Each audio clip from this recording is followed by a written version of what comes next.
حضرت ابو امامہ رضی اللہ تعالی عنہ روایت کرتے ہیں کہ رسول اللہ صلی اللہ علیہ وسلم نے فرمایا علیکم بقیام اللیل فإنہ دأب الصالحین قبلکم وہو قربۃ لکم الی ربکم ومغفرۃ للسیئات ومنہاۃ عن الاثم۔ حضرت ابو امامہ رضی اللہ تعالی عنہ سے روایت ہے کہ رسول اللہ صلی اللہ علیہ وسلم نے فرمایا تہجد ضرور پڑھا کرو کیونکہ وہ تم سے پہلے صالحین کی روش ہے، یعنی یہ نماز صرف امت مسلمہ کے لیے نہیں بلکہ ہم سے پہلے دیگر امتوں کے جو نیک لوگ گزرے ہیں ان کی روش بھی یہی ہے، اور تمہارے لیے اپنے رب کے قرب کا وسیلہ ہے، یعنی تہجد وسیلہ ہے کس کا؟ اللہ کا قرب حاصل کرنے کا، اور گناہوں کے مٹنے کا ذریعہ ہے، اور مزید گناہوں سے بچنے کا سبب ہے، یعنی پچھلے گناہوں کے صاف ہونے کا ذریعہ۔ نمبر 3، مزید گناہوں سے بچنے کی طاقت انسان کو نصیب ہوتی ہے اس کے ذریعے، یعنی گناہوں سے روک بنتا ہے۔ یہ روایت جو ہے ابن خزیمہ کی ہے۔ حضرت ابو ہریرہ رضی اللہ تعالی عنہ روایت کرتے ہیں کہ رسول اللہ صلی اللہ علیہ وسلم نے فرمایا اس شخص پر اللہ کی رحمت ہو جو رات کو اٹھا، پھر نماز تہجد پڑھی، پھر اپنی بیوی کو جگایا، پھر اس نے نماز پڑھی، پھر اگر عورت غلبہ نیند کے باعث نہ جاگی تو اس کے منہ پہ پانی کے چھینٹے مارے، اور اس عورت پر بھی اللہ کی رحمت ہو جو رات کو اٹھی، نماز پڑھی، اپنے شوہر کو جگایا، پھر اس نے نماز پڑھی، پھر اگر شوہر نہ جاگا تو اس کے منہ پر پانی کے چھینٹے مارے۔ برابر کی بات ہے، دونوں کے لیے اجر بھی برابر کا ہے اور دونوں کو حق بھی برابر کا ہے جگانے کا، اور دونوں کو پانی کا چھینٹا مارنے کا بھی حق ہے، اور اس میں کسی کی بھی بے عزتی کی بات نہیں، یعنی عورت اگر ایسا کرے اپنے شوہر کے ساتھ تو وہ اس کی طرف سے کوئی روڈنس نہیں ہوگی، کیونکہ عام طور پر جب کسی کو نیند کی حالت میں جگایا جاتا ہے اور خصوصاً اگر اس پہ پانی پھینک دیا جائے تو وہ کیا سمجھتا ہے کہ اس کی بہت بے عزتی ہو گئی یا اس کے ساتھ بہت برا کیا گیا، اور عموماً لوگ اس وقت بہت غصے کا مظاہرہ پھر کرتے ہیں کہ کیوں جگایا جا رہا ہے۔ حضرت ابو ہریرہ رضی اللہ تعالی عنہ کہتے ہیں کہ رسول اللہ صلی اللہ علیہ وسلم فرماتے تھے فرض نماز کے بعد سب نمازوں سے افضل تہجد کی نماز ہے، یعنی فرائض بہرحال افضل ہے اور نوافل میں سب سے افضل تہجد کی نماز۔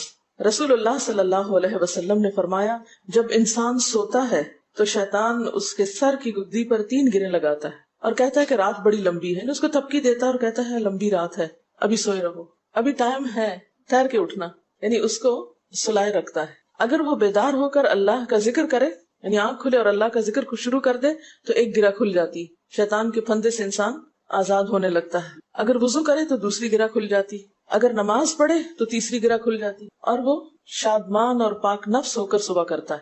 یعنی جو شخص صبح نماز کے وقت پر، تہجد کے وقت یا پھر کم از کم فجر کے وقت اٹھ جاتا ہے، اللہ کا ذکر کرتے ہوئے وضو کرے اور پھر نماز پڑھ لے، سورج نکلنے سے پہلے پہلے یہ کام کر لے تو وہ ایک مطمئن شخص کی طرح اٹھتا ہے، ورنہ اس کی صبح خبیث اور سست نفس کے ساتھ ہوتی۔ عام طور پر ہم اطمینان کی تلاش میں رہتے ہیں، سکون کی تلاش میں رہتے ہیں اور یہ سوچتے ہیں کہ ہمیں ڈپریشن ہے یا ہمارے اندر ایک غم ہے، تو ہم اس کے اسباب نہیں جانتے کہ سبب کیا ہے۔ ان کے اسباب میں سے ایک بڑا سبب شیطان کی گرفت میں ہونا ہے، اور شیطان اپنی گرفت ویسے تو دن کے وقت بھی انسان پر رکھتا ہے، لیکن خصوصاً رات کے وقت جب انسان سو جاتا ہے تو وہ نہیں چاہتا کہ سوتا ہوا اٹھے انسان، اور اگر انسان ہمت کر کے اٹھ جاتا ہے، ذکر کرتا ہے، وضو کرتا ہے اور نماز پڑھ لیتا ہے تو یہیں سے اطمینان قلب کا آغاز ہو جاتا ہے، اس کی تسلی ہو جاتی۔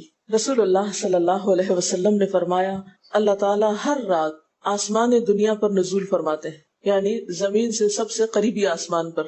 جب 1/3 رات باقی رہ جاتی ہے تو فرماتے ہیں ہے کوئی جو مجھے پکارے؟ اس وقت اللہ تعالیٰ بندوں کو پکارتے ہیں، ہے کوئی جو مجھے پکارے میں اس کی دعا قبول کروں، ہے کوئی جو مجھ سے مانگے میں اس کو دوں، ہے کوئی جو مجھ سے بخشش طلب کرے تو میں اس کو بخش دوں۔ گویا یہ وقت دعا کی قبولیت کا وقت ہے، انسان جو مانگے اس کو ملتا ہے، اور خصوصی طور پر بخشش کے طلب کرنے کا وقت، جیسے قرآن پاک میں آتا ہے وَبِالْأَسْحَارِ هُمْ يَسْتَغْفِرُونَ وَبِالْأَسْحَارِ هُمْ يَسْتَغْفِرُونَ، اور سحری کے وقت وہ استغفار کرتے ہیں۔ اب ہو سکتا ہے کہ آپ کہیں کہ نہیں ہم نے تو زندگی میں کوئی خاص گناہ کیے ہی نہیں، اس لیے ہمیں تو بخشش کی ضرورت ہی نہیں، بخشش مانگے گناہگار لوگ، ہم تو نیک لوگ ہیں، نیک کام کرتے ہیں، دن رات قرآن پڑھتے پڑھاتے ہیں، اس لیے ہماری تو ضرورت نہیں۔ نہیں، نبی صلی اللہ علیہ وسلم جن کے اگلے پچھلے سب قصور معاف کر دیے گئے تھے وہ اتنا لمبا قیام کرتے تھے کہ ان کے قدم مبارک سوج جاتے تھے۔ حضرت مغیرہ فرماتے ہیں رسول اللہ صلی اللہ علیہ وسلم نے اتنا لمبا قیام کیا رات کو کہ آپ کے پاؤں سوج گئے۔ آپ سے سوال کیا گیا کہ آپ اتنی مشقت کیوں کرتے ہیں، اپنے آپ کو اتنا کیوں تھکاتے ہیں؟ حالانکہ آپ کے تو سارے گناہ معاف کر دیے گئے. آپ نے فرمایا کیا میں اللہ کا شکر گزار بندہ نہ بنوں؟ یعنی صرف گناہوں کی بخشش ہی نہیں بلکہ نعمتوں پر شکر بھی واجب ہے. جہاں ایک طرف گناہوں کی بخشش انسان کے لیے اللہ کے قرب کے راستے ہموار کرتی ہے، وہاں اللہ تعالیٰ کا شکر ادا کرنا بندے کو اللہ کا قرب عطا کرتا ہے. اچھا، اب پہلی سنت میں آپ کو بتاؤں گی کہ اگر آپ تہجد کے وقت اٹھے ہیں تو سب سے پہلے آپ کیا پڑھیں گے. حضرت عائشہ رضی اللہ تعالیٰ عنہا فرماتی ہیں کہ رسول اللہ صلی اللہ علیہ وسلم جب رات کو تہجد کے لیے اٹھتے تو یہ پڑھتے 10 بار اللہ اکبر، 10 بار الحمدللہ، 10 بار سبحان اللہ و بحمدہ، 10 بار سبحان الملک القدوس، 10 بار استغفر اللہ، 10 بار لا الہ الا اللہ، اور پھر 10 بار اللہم اعوذ بک من ضیق الدنیا و ضیق یوم القیامہ. میں تیری پناہ میں آتا ہوں دنیا کی تنگی سے اور قیامت کے دن کی تنگی سے. اللہم اعوذ بک من ضیق ضاد یہ قاف من ضیق الدنیا و ضیق یوم القیامہ، یہ بھی 10 بار. اور پھر فرماتے اللہم اغفر لی واہدنی وارزقنی وعافنی، پھر وضو کرتے اور تہجد شروع کرتے. یعنی یہ بھی وضو سے پہلے آپ پڑھ لیتے تھے. تو آپ کیا کر سکتے ہیں، جیسے آنکھ کھلی یا بستر پر لیٹے ہیں تو بعض اوقات ایسا ہوتا ہے نا کہ انسان سوچتا ہے اچھا ایک سائڈ پہ سو کے اتنے تھکے ہوئے ہوتے ہیں کہ آپ ایک دم نہیں اٹھ پاتے. حالانکہ آپ صلی اللہ علیہ وسلم کے نیند سے بیدار ہونے کا طریقہ کیا تھا کہ جب آپ اٹھتے تھے تو یکدم اٹھتے تھے، سستی کے مارے نہیں کہ کبھی ایک طرف لیٹ گئے پھر دوسری طرف سو گئے پھر دائیں طرف پھر بائیں طرف، نہیں. جب جاگنے کا وقت ہوتا تھا تو آپ فوراً اٹھ جاتے تھے. لیکن بسا اوقات ایسا ہوتا ہے کہ انسان تھکا ہوا ہوتا ہے، سائڈ بدل کے دوسری طرف کو ذرا لیٹتا ہے، تو یہ لیٹے لیٹے بھی آپ اذکار پڑھ سکتے ہیں. ٹھیک ہے، اور یہ سب آپ کو آتے ہی ہوں گے سوائے ایک وہ ذکر کے اللہم اعوذ بک من ضیق الدنیا و ضیق یوم القیامہ. اور ترتیب آپ یاد کر لیں اپنے بیڈ سائڈ ٹیبل پہ یا بیڈ پہ یا کہیں بھی، یہ نوٹس کسی پین کے ساتھ لکھ کے لگا دیں، چپکا دیں، اور جب یاد ہو جائے تو پھر اتار دیں. جب عادت بن جائے تو ہٹا دیں وہاں سے. ٹھیک ہے، جتنے دن عادت نہیں بنتی اتنے دن اپنے یادداشت کے لیے رکھ لیں. اسی طرح نیند سے اٹھ کر لا الہ الا اللہ وحدہ لا شریک لہ لہ الملک ولہ الحمد وہو علی کل شیء قدیر الحمد للہ وسبحان اللہ واللہ اکبر ولا حول ولا قوۃ الا باللہ، یہ بھی پڑھ سکتے ہیں. اچھا، ضروری نہیں کہ سب کچھ ایک ہی دن میں پڑھ لیں، یہ بھی آپ کر سکتے ہیں کہ ایک دن میں ایک چیز پڑھ لیں، دوسرے دن دوسری پڑھ لیں، تیسرے دن تیسری پڑھ لیں. ٹھیک ہے، اور اگر ساری ایک دن بھی پڑھنا چاہیں، دیکھیں وقت وقت کی بات ہے نا.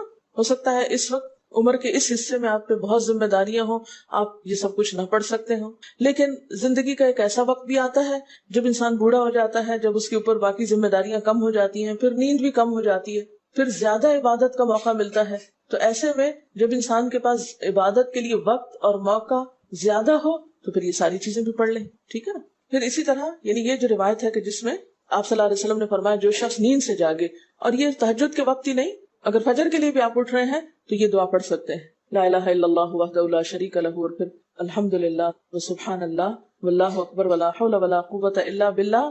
پھر کہے اللہم اغفر لی، پھر کیا پڑھے اللہم اغفر لی، یا کوئی اور دعا کرے تو قبول ہوگی، اور اگر وضو کر کے نماز پڑھے تو وہ بھی قبول کی جائے گی. صبح اٹھتے ہی اللہ کی تعریف. اور آپ کو معلوم ہے کہ یہ جو چوتھا کلمہ ہے نا لا الہ الا اللہ وحدہ، اس کو دعا بھی کہا گیا، حالانکہ اس میں صرف اللہ تعالیٰ کی حمد و ثنا ہے، اور یہ یوم عرفہ کی دعا ہے. حدیث میں آتا ہے کہ مجھے اور مجھ سے پہلے انبیاء کو اس دن کی جو بہترین دعا سکھائی گئی یعنی یوم عرفہ کی دعا وہ لا الہ الا اللہ وحدہ لا شریک لہ. حالانکہ اس میں مانگنے کی تو کوئی چیز ہی نہیں، صرف اللہ کی حمد و ثنا ہے. جیسے حضرت ایوب علیہ السلام نے کہا تھا انی مسنی الضر وانت ارحم الراحمین، مانگا کچھ نہیں، انت ارحم الراحمین انت ارحم الراحمین. اللہ تعالیٰ کی تعریف کر کے اللہ تعالیٰ کے نام کے ساتھ اس کو اگر انسان پکار لیتا ہے تو یہ بھی اس کے لیے بہت کافی. ایک اور روایت میں آتا ہے رسول اللہ صلی اللہ علیہ وسلم جب تہجد کے لیے اٹھتے، یعنی آپ ایک مرتبہ اٹھے، یعنی جو صحابی روایت کرتے ہیں، تو آپ نے بیٹھنے کے بعد آسمان کی طرف نظر کر کے سورۃ آل عمران کی آخری 11 آیات 190 سے لے کر 200 تک 11 آیتیں یہ پڑھی. ان فی خلق السماوات سے لے کر بالکل آخر تک. یعنی ضروری نہیں کہ کھڑے ہو کر آپ آسمان کی طرف دیکھیں، آپ اٹھے ہیں، چارپائی پہ بیٹھے ہوئے ہیں، ابھی وضو کے لیے نہیں گئے، بیٹھ کے آسمان کی طرف دیکھ کے پڑھ کے پھر اٹھ سکتے ہیں. اب اس میں آپ دیکھیں نا کہ انسانی نفس کی بھی ایک رعایت ہو جاتی ہے. لیٹے لیٹے آپ نے ایک ذکر پڑھ لیا، بیٹھ کے آپ نے دوسرا پڑھ لیا، پھر آپ وضو کو چلے گئے، تو اس میں وہ جو ایک طبیعت کی کسل بندی ہوتی ہے وہ بھی ساتھ ساتھ اللہ کے ذکر سے دور ہوتی جاتی ہے، اور ایک سٹیپ کے بعد دوسرا سٹیپ لینا بھی آسان ہو جاتا ہے. اچھا، اس میں آپ دیکھیں حکمت کیا ہے کہ آپ صلی اللہ علیہ وسلم نے کیا فرمایا کہ آسمان کی طرف دیکھ کے پڑھا جائے تاکہ اچھی طرح آنکھیں کھل جائیں. تو زبانی یاد کرنے کا مطلب یہ نہیں کہ آپ آنکھیں بند کر کے سوئے سوئے پڑھیں، کیونکہ بعض اوقات ایسا ہوتا ہے نا آنکھ کھلتی ہے ذکر شروع کرتے ہیں اور پھر پتہ ہی نہیں چلتا اور ذکر آدھے میں رہ جاتا ہے اور سو چکے ہوتے ہیں. اور پھر اگر آپ کو زبانی یاد نہیں ہوگی نا، دیکھ کے پڑھیں گے تو وہ الماری کی طرف ہی دیکھتے رہیں گے، آسمان کی طرف نہیں دیکھ سکیں گے، تو پھر سنت پوری نہیں ہو سکے گی. اور اسی طرح حضرت ابن عباس روایت کرتے ہیں کہ جب رسول اللہ صلی اللہ علیہ وسلم رات کو تہجد کے لیے کھڑے ہوتے تو اللہ پر تکبیر تحریمہ کے بعد یہ دعا پڑھتے: اللہم لک الحمد انت قیم السماوات والارض ومن فیہن ولک الحمد لک ملک السماوات والارض ومن فیہن ولک الحمد انت نور السماوات والارض ولک الحمد انت ملک السماوات والارض ولک الحمد انت الحق ووعدک الحق ولقاؤک حق وقولک حق والجنة حق والنار حق والنبیون حق ومحمد صلی اللہ علیہ وسلم حق والساعة حق اللہم لک اسلمت وبک آمنت وعلیک توکلت وإلیک انبت وبک خاصمت وإلیک حاکمت فاغفر لی ما قدمت وما اخرت وما اسررت وما اعلنت انت المقدم وانت المؤخر لا الہ الا انت. الہی تیرے ہی لیے ہے ساری تعریف، زمین و آسمان اور جو کچھ ان میں ہے سب کو تو ہی قائم رکھنے والا ہے. تیرے ہی لیے ہے ساری تعریف، زمین و آسمان اور جو کچھ ان میں ہے تو سب کی بادشاہی تیرے ہی لیے ہے. تیرے ہی لیے ہے ساری تعریف، تو ہی روشن کرنے والا ہے زمین و آسمان کو. تیرے ہی لیے ہے ساری تعریف، تو ہی بادشاہ ہے زمین و آسمان کا. تیرے ہی لیے ہے ساری تعریف. تو حق ہے، تیرا وعدہ حق ہے، تیری ملاقات حق ہے، تیرا کلام حق ہے، جنت حق ہے، جہنم حق ہے، تمام انبیاء حق ہیں اور محمد صلی اللہ علیہ وسلم حق ہیں، قیامت حق ہے. الہی میں تیرے سامنے جھک گیا، میں صرف تیرے ساتھ ایمان لایا، میں نے صرف تجھی پر بھروسہ کیا، میں نے صرف تیری طرف رجوع کیا، صرف تیری ہی مدد سے دشمنوں سے جھگڑتا ہوں، میں نے صرف تجھے ہی اپنا حاکم مانا. سو تو میرے اگلے پچھلے اور ظاہر و پوشیدہ اور جنہیں تو مجھ سے زیادہ جانتا ہے سارے کے سارے گناہ معاف کر دے. تو ہی آگے کرنے والا ہے، تو ہی پیچھے ڈالنے والا ہے، تیرے سوا کوئی سچا معبود نہیں ہے. یہ جو دعا استفتاح ہے تہجد کے وقت کی، یہ باہر نہیں نماز کے اندر پڑھنے کی دعا ہے. ہم دعا مانگتے ہیں اللہم اجعلنی لک ذکارا لک شکارا. ان دعاؤں کے پڑھے بغیر ذکار کیسے بن سکتے ہیں؟ ذکار کا صیغہ تو فعال کے اوپر ہے نا، بہت زیادہ ذکر کرنے والا. والذاکرین اللہ کثیرا والذاکرات. تو ذاکرات کیسے بن سکتے ہیں جب تک کہ یہ دعائیں زبانی نہ آتی ہوں اور اپنے وقت پر نہ پڑھی جاتی ہوں. ویسے بھی ذکر بہت اچھی چیز ہے، لیکن جو مسنون ذکر ہے اور جو نبی صلی اللہ علیہ وسلم کے طریقے کے مطابق ہے، جو اطمینان قلب اور خوشی اس وقت اس کام کو اس طریقے پہ کر کے نصیب ہوتی ہے، وہ اس کے علاوہ نہیں ہوتی. اگرچہ اس سے خوشی ہوتی ہے لیکن اس طرح کی نہیں نصیب ہوتی، اس طرح کا اطمینان نہیں ہوتا.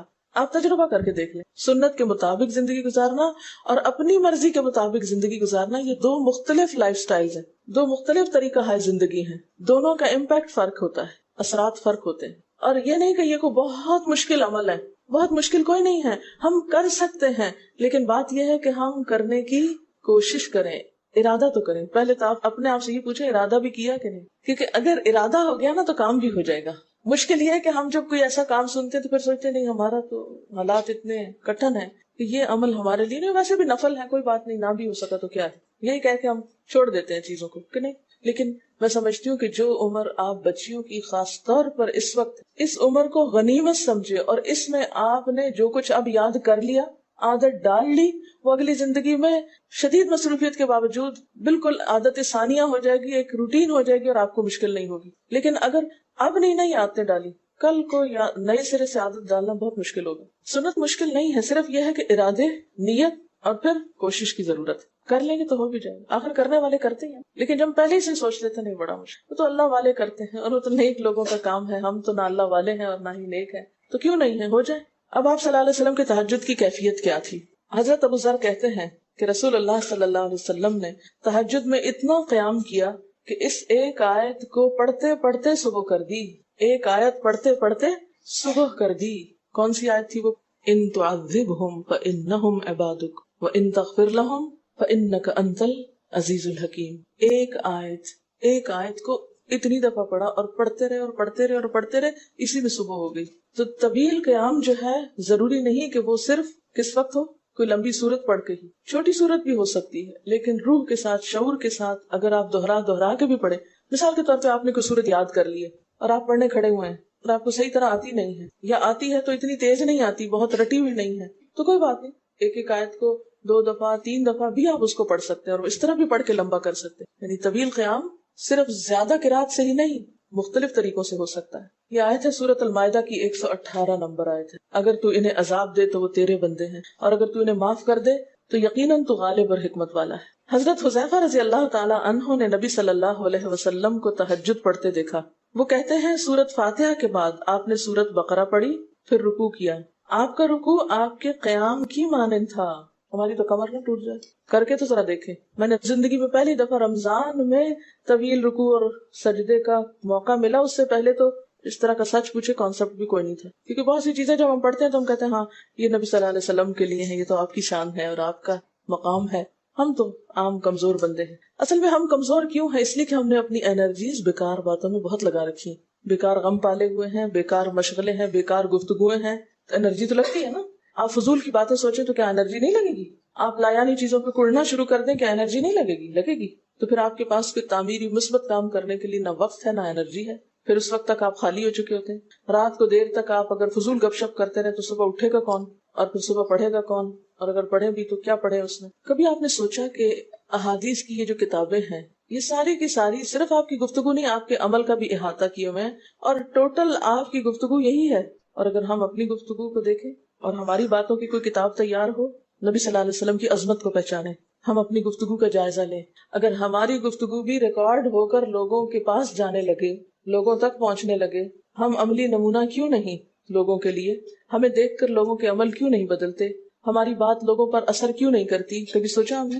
صرف اپنی گفتگو کے آئینے میں ہی اپنے آپ کو پہچان لے کہ ہم کہاں ہیں، کون ہیں، کہاں کھڑے ہیں، لوگوں کے بیچ میں کیا باتیں کرتے ہیں، لوگوں کے پیٹھ پیچھے کیا باتیں کرتے ہیں، کہاں کس حال میں کیا کر رہے ہوتے ہیں. ہر شخص اپنے آپ کو خود پہچان سکتا ہے. کیا واقعی ہم اس لائق ہیں کہ کوئی ہم سے کچھ سیکھے؟ صرف اپنی گفتگو کے آئینے میں خود کو پہچانے. بعض اوقات کتنا بیکار بولتے ہیں، کتنا بے مقصد بولتے ہیں، کتنا ضرورت سے زائد بولتے ہیں. اس کا یہ مطلب نہیں کہ مصنوعی خاموشی اپنے اوپر مسلط کر لیں، کیونکہ پھر ہم دوسری ایکسٹریم پہ نکل جاتے ہیں. لیکن بامقصد گفتگو کتنی ہے ہماری باتوں میں جو واقعی فائدہ مند ہو، تو پھر ذرا روک بھی لیا کریں نا اپنے آپ کو.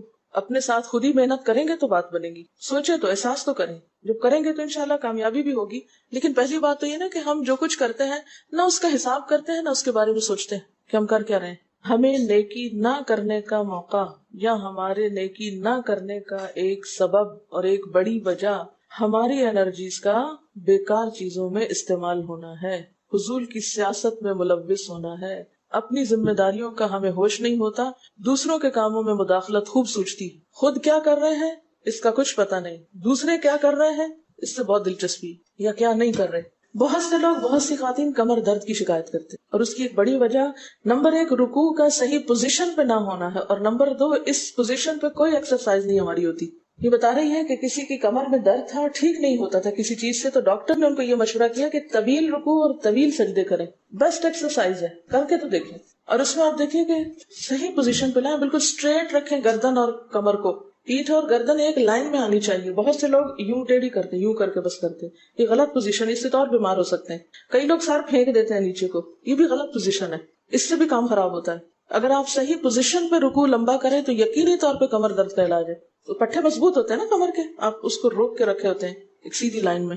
2 فیٹ کے درمیان کا فاصلہ بھی بہت معتدل رکھے، نہ تو بہت قریب رکھے نہ بہت کھلا رکھے، بالکل معتدل، جس میں آپ آرام سے سکون سے کھڑے ہو سکے اور آپ کا بیلنس قائم رہے. بیلنس کو قائم کرنا بے حد ضروری. ٹھیک ہے. حضرت حذیفہ نے نبی صلی اللہ علیہ وسلم کو تہجد پڑھتے دیکھا. وہ کہتے ہیں کہ سورۃ فاتحہ کے بعد آپ نے سورۃ بقرہ پڑھی، پھر رکوع کیا. آپ کا رکوع آپ کے قیام کی مانند تھا، یعنی جتنا لمبا قیام تھا اسی طرح رکوع تھا. پھر آپ نے رکوع سے سر اٹھایا اور کھڑے ہو گئے، اور آپ کا قوما یعنی رکوع کے بعد اٹھنے کا وقت بھی کافی طویل تھا. ہم تو بعض اوقات اٹھ کے کھڑے نہیں ہوتے کہ نیچے چلے جاتے ہیں، تو وہ بھی طویل تھا. صرف 2 رکعتیں بھی آپ ایسی پڑھ لینا کافی. اگر عام دنوں میں نہ پڑھی جائے تو ویکینڈ پہ پڑھ لیں. ہمارا تو ویکینڈ پہ لمبا سونے کا پروگرام ہوتا ہے نا، تو چلے دوبارہ سو جائے، لیکن ہفتے میں 1 دفعہ کر لیں. اگر روز نہیں بھی کر سکتے 2 دفعہ کر لیں، ٹوائس اے ویک کر لیں. پھر آپ کا سجدہ آپ کے قومے کی مانند تھا، یعنی جتنا آپ کھڑے ہوئے تھے اتنا آپ پھر سجدہ کیا. آپ دونوں سجدوں کے درمیان اپنے سجدے کی مانند بیٹھے تھے، یعنی 2 سجدوں کے بیچ میں بھی آپ اتنی دیر بیٹھے جتنی دیر آپ نے سجدہ کیا تھا. بس آپ نے 4 رکعتوں میں سورۃ بقرہ، آل عمران، نساء اور المائدہ پڑھی. ہمیں اگر خود نہیں بھی آتی اور کوئی پڑھانے والا اتنی لمبی ایک دفعہ بھی تراویح کوئی پڑھا دے یا کوئی نفل پڑھا دے تو ہم دوسری دفعہ اس کے پاس نہ پڑھیں. تقریباً 7.25 بارے بنتے ہیں جس کو ایک منزل کہا جاتا ہے. ایک دن کے تہجد میں آپ نے اتنا پڑھا. اور یہ تو قرآن کی قرات تھی، لیکن بیچ کے وقفوں میں تسبیحات اور اللہ کی تعریف اور حمد و ثنا اور ذکر، یہ آپ پر بس تھا. یہ وہی کر سکتا ہے جس کو واقعی اللہ سے حقیقی محبت ہو، صرف دعوے کی حد تک نہیں. میں کہتی ہوں چلے روزانہ نہ صحیح، ہفتے میں ایک بار، ہفتے میں نہیں، مہینے میں ایک بار، مہینے میں نہیں تو سال میں، رمضان میں، کسی موقع پر کچھ تو اللہ سے تعلق آئے، کچھ تو قرب پائیں. ہر شخص کے بس میں نہیں کہ ہر روز ایسی عبادت کرے، کیونکہ اللہ کے رسول صلی اللہ علیہ وسلم کا بہرحال مقام کچھ اور تھا. لیکن کچھ شوق، کچھ حسرت، کچھ تو دل میں ہونا ہی چاہیے، کوئی نیت، کوئی ارادہ، کوئی عزم، اور پھر اس کے لیے کوشش.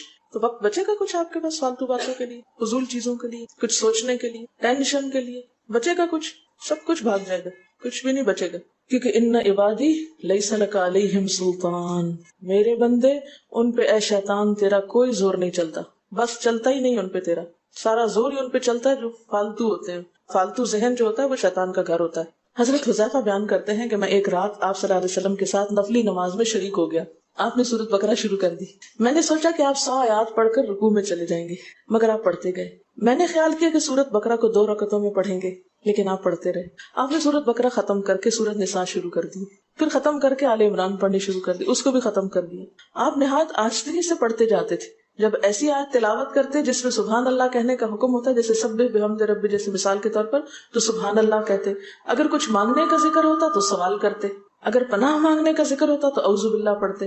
اس حدیث سے یہ بھی پتہ چلتا ہے کہ سورتوں کی ترتیب ضروری نہیں، کیونکہ آپ نے پہلے النساء پڑھی پھر آل عمران پڑھی. یہ جو ہر وقت لوگ پیچھا کیے رکھتے ہیں نا، بعض کا تو بہت ضد کرتے ہیں کہ آپ نے پہلی رکعت میں یہ پڑھائی تھی تو دوسری میں یہ کیوں پڑھا دی. یہ تو سنت میں ملتا ہے کہ پہلی رکعت طویل ہے دوسری کے مقابلے میں، لیکن یہ لازم نہیں کہ جو پہلی میں پڑھے اس کے بعد آگے والی صورتوں میں سے پڑھے، پیچھے والی بھی سے نہیں پڑھ سکتے. رسول اللہ صلی اللہ علیہ وسلم نے عبداللہ بن عمرو سے کہا، مجھے بتلایا گیا ہے کہ تم ساری رات نفل پڑھتے اور دن کو روزہ رکھتے ہو. اگر تم ایسا کرو گے تو تمہاری آنکھ کمزور اور طبیعت سست ہو جائے گی. یعنی ہر روز روزہ اور ہر رات جگراتا، تمہاری جان اور تمہارے بال بچوں کا بھی تم پر حق ہے. اس لیے روزہ رکھو اور افطار بھی کرو، اور رات کو قیام کرو اور سو بھی.